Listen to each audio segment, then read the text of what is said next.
Hi! 2025.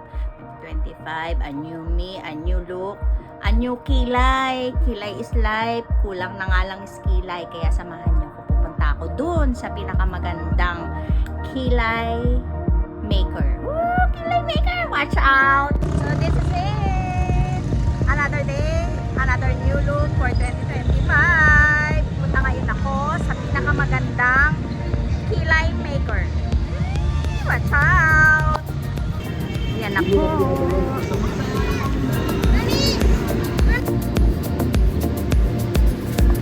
So wala nang atrasan to mga mima. Ito na nga, papanik na tayo doon sa Rolandia.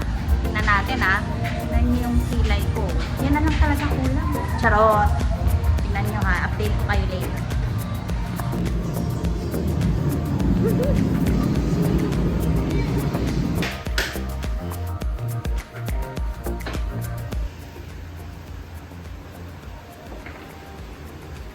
Saan ba yan, ma'am?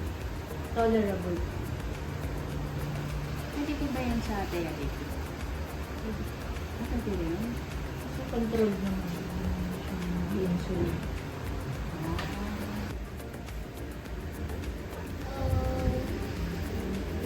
Babad mo.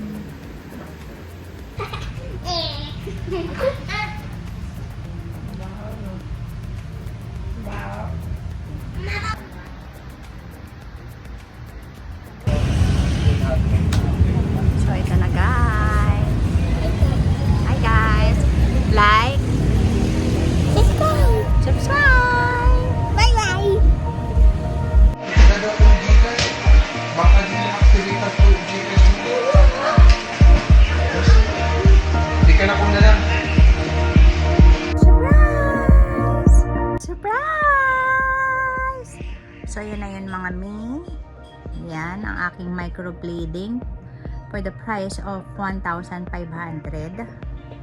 Yan siya. So pwede kayong magbayad ng cash or GCash. Ayan. Tapos, hindi ko na i-vlog kung anong nangyari dun sa loob. The usual naman yon. Lalagyan ng susukatin, sishapean. Tapos yun na yun. I-shade na nila. Yan na yun. The typical, ano. Ang i-vlog ko lang sa inyo kung how's the experience. Ang experience ko doon, medyo, sa umpisa pa lang ang sabi, pagka nakaramdam ka ng pain, huwag mo iilag yung mukha mo, sabihin mo lang na masakit. Actually, ako medyo low tolerance tayo sa pain, pero kinaya naman. Kasi meron kang, for the first 30 minutes, lalagyan ka ng anesthesia, topical anesthesia. So, dun mag-start. Okay naman. So far, mararamdaman mo, dito wala gaano, parang ginuhitan lang. Pero dito sa dulo, ang explanation ni ate, kaya daw po sakit kasi may bones. Yan, ito bones dyan, may bones dyan.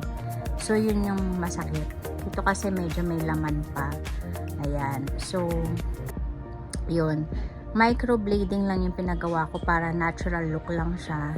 Hindi ko siya ginawang micro shading combo microblading kasi nga hindi ako sanay sa medyo makapal. So ganyan lang yung inano ko, pinagawa ko. So far 100% satisfied naman tayo sa ating itsura. Yan. After meron na siya yung 1.5, meron nang kasama siyang care kit after. Meron kang ointment na, wait lang, kuhanin natin. Meron kang, ito, meron siyang cleanser. Cleanse mo siya. Tapos, meron din siyang ointment. Yan. Nagagamitin. Every 4 hours daw ilalagay mo siya. Gagamitin mo siya for 1 week. After a week, yan na, dun mo daw makikita yung result. Medyo ngayon na, nakailang oras na, after an hour, medyo mararamdaman mo yung hapdi. Medyo may hapdi siya ng konti. Pero yung pain, walang pain eh. Pero pag alam mong merong something sa kilay mo, ganun lang siya. Tapos ang sabi ni ate, magkakaroon daw siya ng scrubbing, ganon. So, wag mo lang daw kukuskusin. Yun lang. I-update ko kayo after a week kung anong mangyari. Pero so far, satisfied naman ako. Ang shade nito, dark brown. Pero parang black siya kasi makapal yung kilay ko. Ang problema lang kasi sa kilay ko, walang shape. So, pinalagyan ko lang ng shape. Maganda siya kasi hindi makapal, yung ganun. Yung manipis lang. Achieve naman yung gusto kong mangyari. Achieve naman yung gusto kong mangyari. Kaya, happy tayo. O sige, update ko kayo mga sis ha. Update ko kayo. Bye-bye!